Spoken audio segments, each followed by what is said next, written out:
teu Criador, antes que se quebre a cadeia de prata e se despadece o copo de ouro e se despadece o cântaro junto à fonte, se despadece a roda junto ao poço, e o pó volte à terra como era, e o Espírito volte a Deus que o deu. Todas as criaturas que Deus fez, o ser humano é incomparavelmente superior e também a mais complexa por seu orgulho. No entanto, o ser humano comumente se esquece de que Deus, o seu Criador, que é Ele, é um ser criado e que depende de Deus. Este estudo examina as perspectivas da natureza humana. A natureza humana, a imagem de Deus. A Bíblia ensina claramente que Deus, mediante a decisão especial, criou a raça humana, a sua imagem e semelhança. Gênesis 1, 26, 27. Portanto, nem Adão nem Eva são produtos de evolução. Gênesis 1, 27, Mateus 19, 4. Que é isso? Não é possível. Marcos 10, 6, vê o estudo, a criação. Por terem sido criados à semelhança de Deus, Adão e Eva podiam comunicar-se com Deus e ter comunhão com Ele e espelhar o seu amor, glória e santidade. Gênesis 1, 26. Note-se pelo menos 3 diferentes aspectos da imagem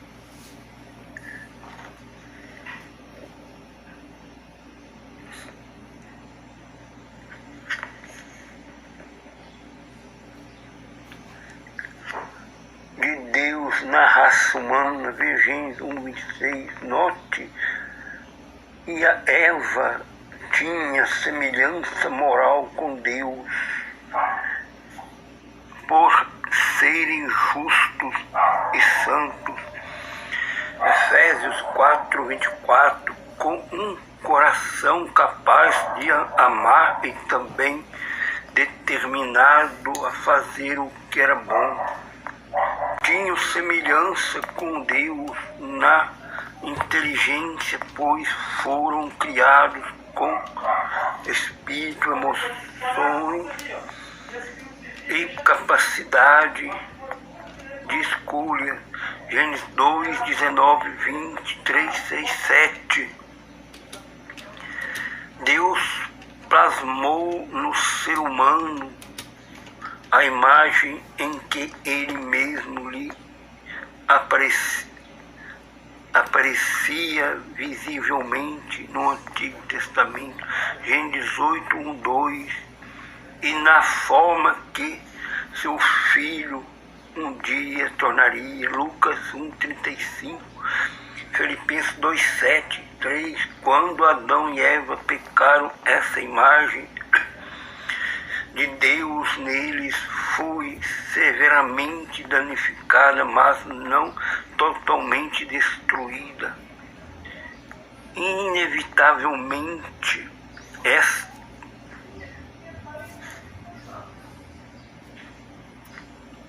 a semelhança moral de Deus no homem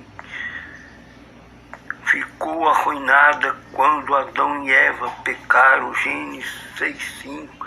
Deixaram de ser perfeitos e santos e passaram a ser propensos ao pecado. Propensão esta ou tendência que transferiram aos filhos. Gênesis 4, vê Romanos 5:12, nota no Novo Testamento confirma o estrago da imagem de Deus no homem quando declara que o crente redimido deve ser renovado segundo a semelhança moral de Deus. Efésios 4, 22 e 24, Colossenses 3:10. B. Apesar de o ser humano ser pecador como é, ainda retém uma porção elevada da semelhança de Deus na sua inteligência e na capacidade de comunhão e comunicação com Ele. Gênesis 3, 8, 19, Atos 17, 27 e 28. Componentes da natureza humana. A Bíblia revela que a natureza humana, criada à imagem de Deus, é trina e una, composta de 3 componentes, a saber, espírito, alma e corpo. 1 Tessalonicenses 5:23, Hebreus 4:12. Deus formou Adão do pó da terra, seu corpo, e soprou nas narinas o fôlego de vida, seu espírito, e ele tornou-se um ser vivente, sua alma. Gênesis 2:7.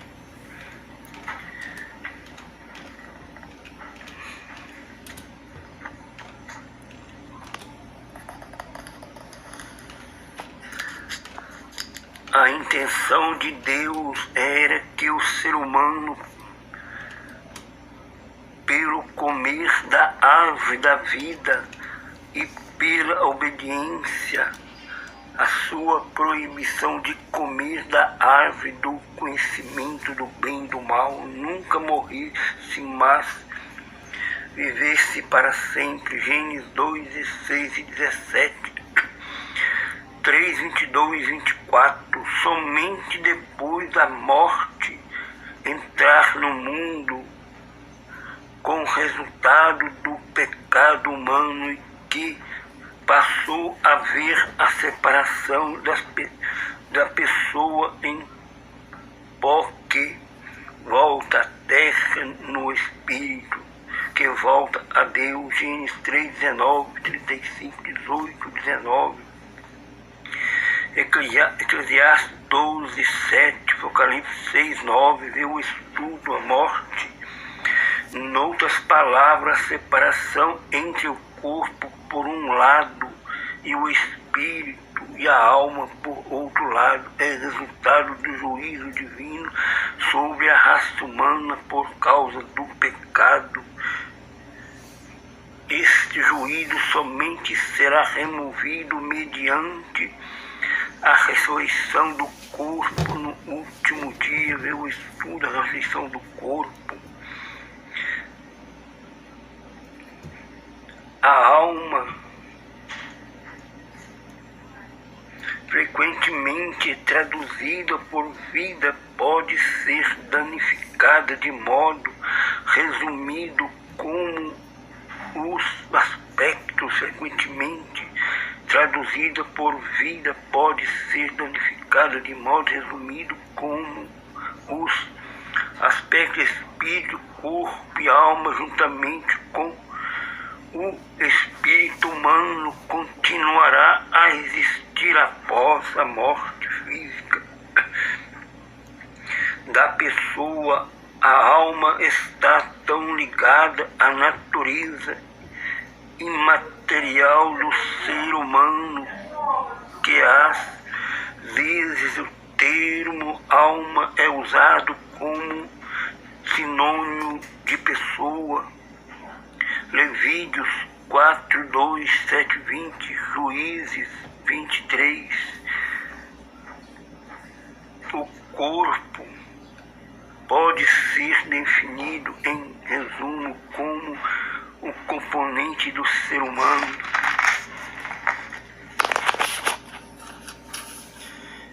e que volta ao pó quando a pessoa morre. Às vezes é chamado carne.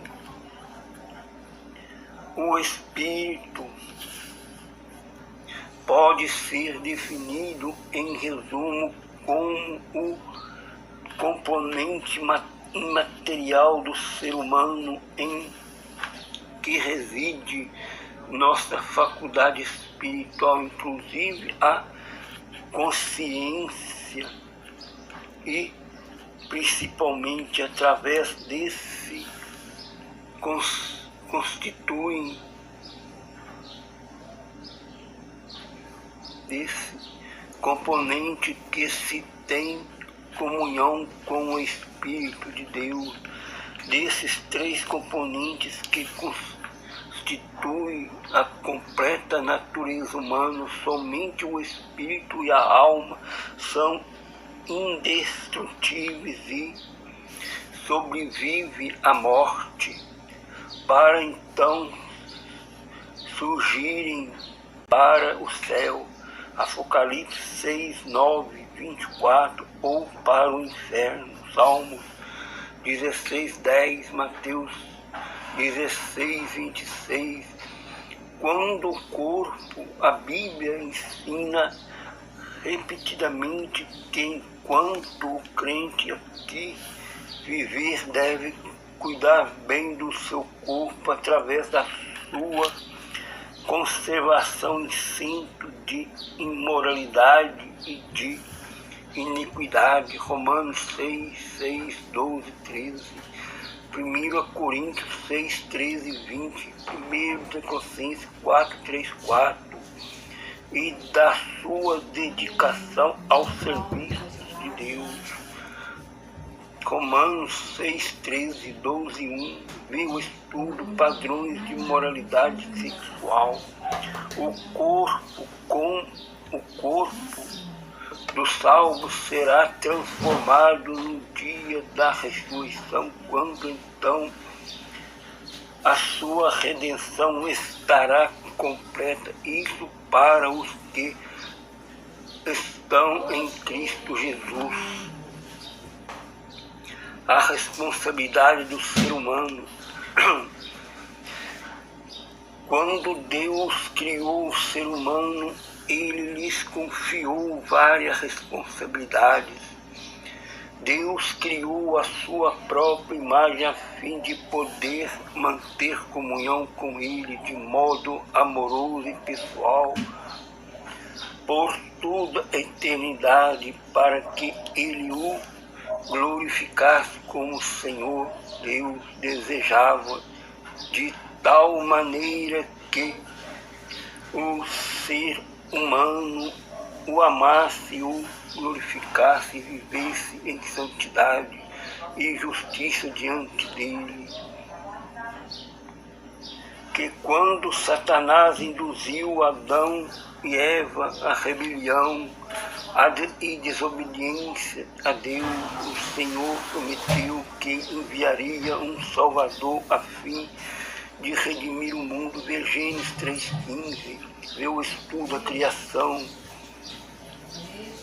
Era a vontade de Deus que o ser humano amasse acima de tudo e amasse o seu próximo como a si mesmo. Esse duplo mandamento do amor resume a totalidade da lei de Deus. Levítico 19, 18, Deuteronômio 6, 4, 5, Mateus 22, 37, 40, Romanos 13, 9, 10. Também No jardim do Éden, Deus estabeleceu a instituição do casamento, Gênesis 2, 21, 24. O propósito de Deus é que o casamento seja monogênico e vitalício.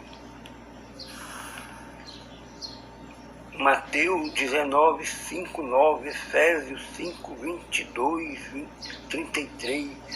Dentro dos limites do casamento, Deus ordenou que a raça humana, tementes, raça humana, fosse frutífera e se multiplicasse. Gênesis 28, 9, 7. O homem e a mulher deviam gerar filhos. Mateus 19, 5, 9, Efésios 5, 22, 33. Dentro dos limites do casamento, Deus ordenou que a raça humana fosse...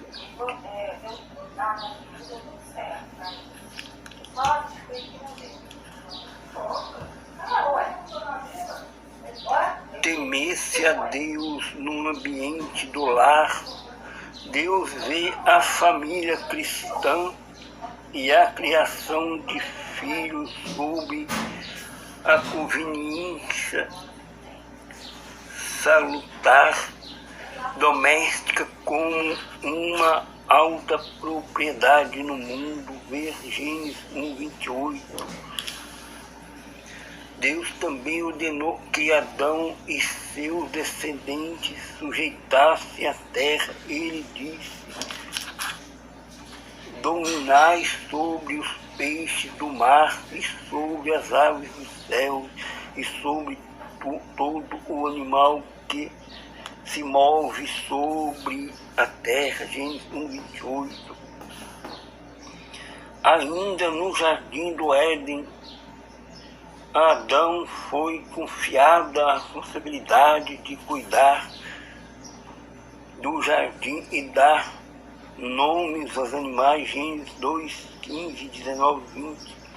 Note-se que quando Adão e Eva pecaram por comerem do fruto proibido, eles perderam parte do seu domínio sobre o mundo, o qual foi entregue a Satanás, que agora, como Deus deste século, segundo Coríntios 4:4, controla este presente mundo mal. Ver 1 João 5:19, Gálatas 1:4, Efésios 6:12. Ver o estudo da providência divina. Ainda assim, Deus espera que os crentes cumpram o seu divino propósito quando a terra, a saber, cuidar divinamente dela, dedicar-se tudo dela a Deus e administrar sua criação de modo a glorificar a Deus. Salmos 8, 6, 8, Hebreus 2, 7, 8. Por causa da presença do pecado no mundo, Deus enviou seu Filho Jesus para redimir o mundo. A tarefa transcendente de transmitir a mensagem do amor redentor de Deus foi confiada aos salvos, pois foi a eles que ele chamou para serem testemunhas de Cristo e da sua salvação até os confins da terra. Mateus 28, 18, 20, Atos 1:8, e para serem luz do mundo e sal da terra. Mateus 5, 13 e 16.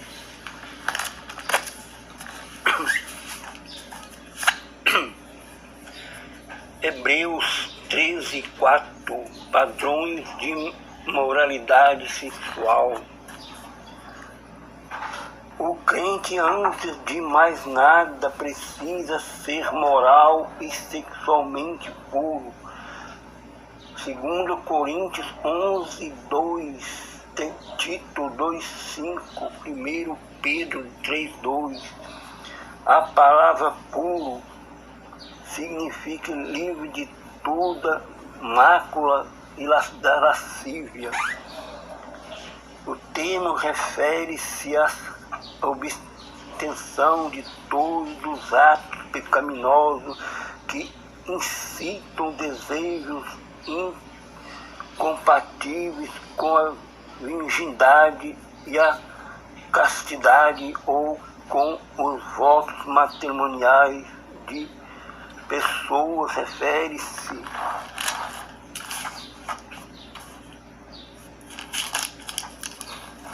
também ao domínio próprio e à abstenção de qualquer atividade sexual que contamina a pureza da pessoa diante de Deus. Isto abrange o controle do corpo em santificação e honra. 1 Tessalonicenses 4,4 e não em concupiscência 4,5. Este ensino das Escrituras é tanto para os solteiros como para os casados, no tocante ao ensino bíblico sobre a moral sexual. Vejamos o seguinte: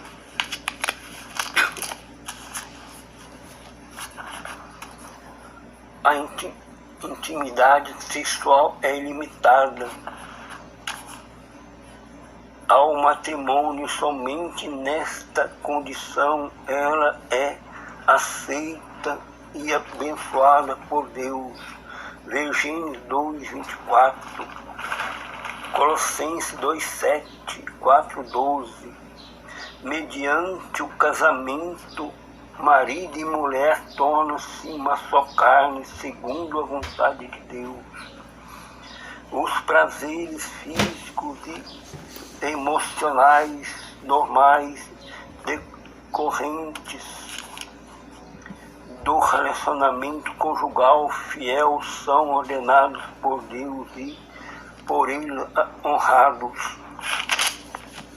2. O adultério e fornicação e homossexualismo, os desejos impuros e as paixões desgarrantes são pecados graves aos olhos de Deus, por serem transgressões à lei do amor. Êxodo 20:14. Nota: a profanação do relacionamento conjugais. Tais pecados são severamente condenados nas Escrituras. Vê Provérbios 5:13, e coloco o culpado fora do reino de Deus. Romanos 1:24, 32, 1 Coríntios 6, 9, 10, Gálatas 5, 19, 21. 3.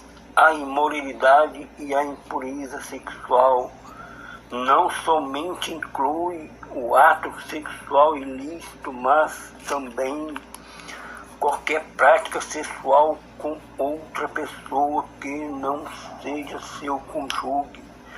Há quem ensine em nossos dias que qualquer intimidade sexual entre jovens e adultos solteiros, tendo eles mútuo compromisso e aceitável, uma vez que não haja ato sexual completo. Tal ensino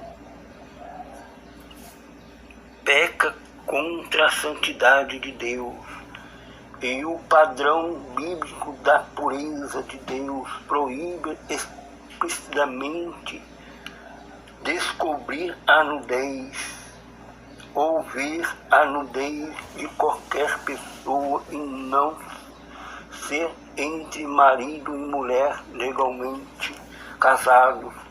Levíticos 18, 6, 30, 20, 11, 17, 19, 21, vez 18, 6, nota.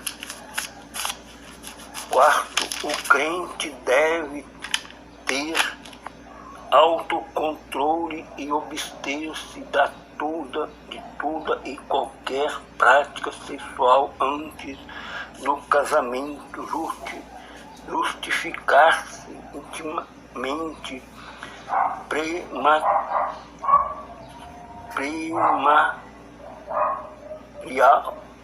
tal em nome de Cristo, simplesmente com base num compromisso real ou imaginário, é transgredir abertamente com os padrões santos de Deus e igualar aos modos impuros do mundo e querer deste modo justificar a imoralidade depois do casamento.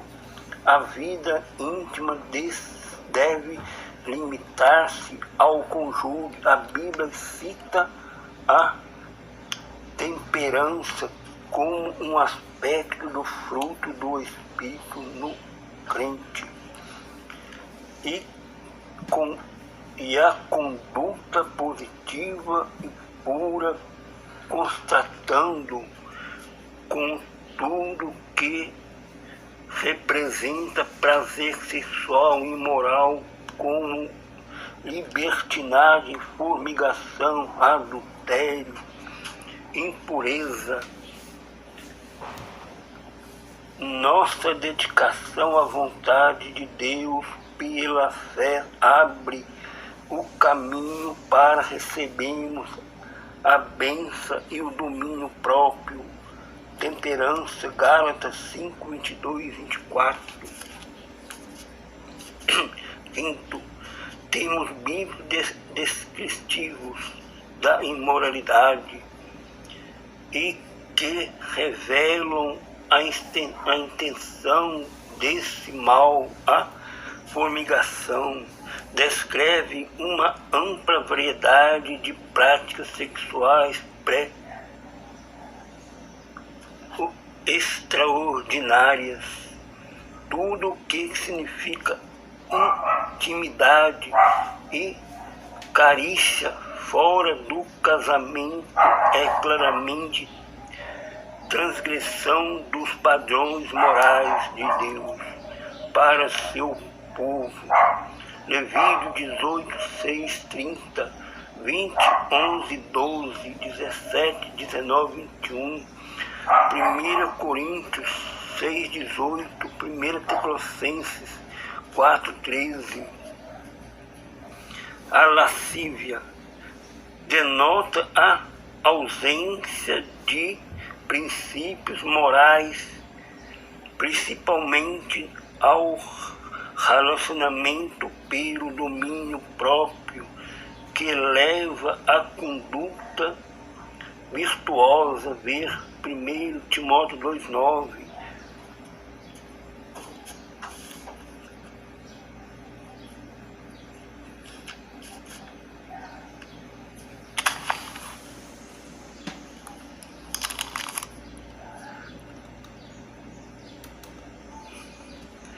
Sobre a modéstia, isto inclui a inclinação à tolerância quando as paixões pecaminosas ou ao seu estímulo, e deste modo a pessoa torna-se e participe de uma conduta antibíblica. Gálatas 5,19, Efésios 4,19, 1 Pedro 2, 18. Enganar e aproveitar de uma pessoa ou explorá-la